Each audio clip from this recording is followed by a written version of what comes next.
which is really one of our main requirements of any percussionist.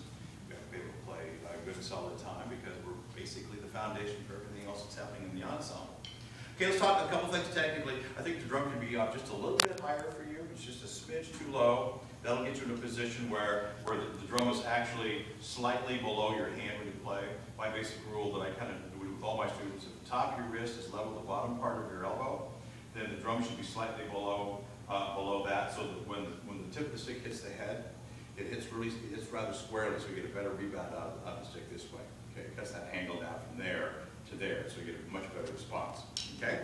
As far as grasp of the sticks, there's some things that I try to let everybody know about, and one of the most important is the fulcrum point right here, where you actually hold on to the stick.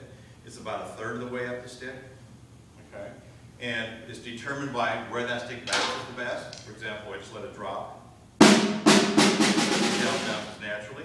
If I'm up too far, it bounces well. If I'm back here on the very far end, it doesn't bounce at all. So we make that fulcrum point by a spot on the stick. We get the most natural bounce out of the stick. That way the stick is going to work for you, and you don't have to overwork the stick.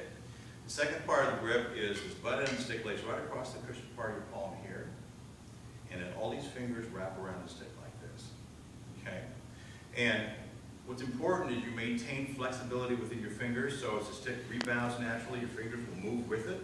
If you leave your fingers curled like that, like a lot of people do, the stick can't rebound very well.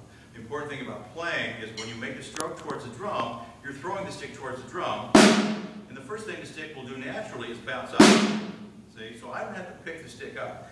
But as soon as that stick hits, if I snap my wrist up, then my hand is going to follow the bounce of the stick. So when you make the downstroke, you're putting energy into that downstroke, and by snapping your wrist up to follow the bounce of the stick is giving you that energy back. So you don't have to work as hard. Let the stick do as much of the work as you can. Now, the other thing is your hand positions at the drum. My basic idea is to start here, standing nice and straight with your elbows right by your sides, bring your sticks up on both sides of the drum like this. Turn your hands so your palms face the floor. Bring the sticks together to form a V. This tells you if the drum's at the right height or not. Obviously, if it's too low. It also tells you if you're standing too close to the drum. Because when you play, you want your elbows naturally relaxed by your side, just the way they were when you're hanging like this. Okay? And then rotating your hands. This is what I call turning the doorknob. Turn those forearms so your palms face a little flatter. So the sticks are at about an 80-degree angle. So as you're playing, those sticks are going to be hitting the drum in a straight line, because the law of physics is for every action there's equal and opposite reaction. So if you're letting the stick come down this way, its natural energy is up. Okay?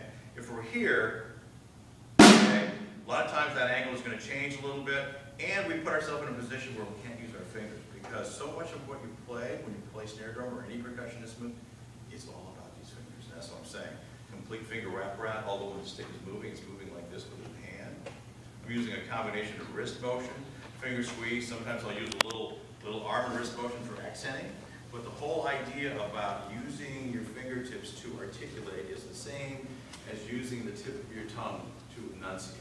For example, can you roll your tongue all the way to the back of your mouth? I'll give you your address. Try it.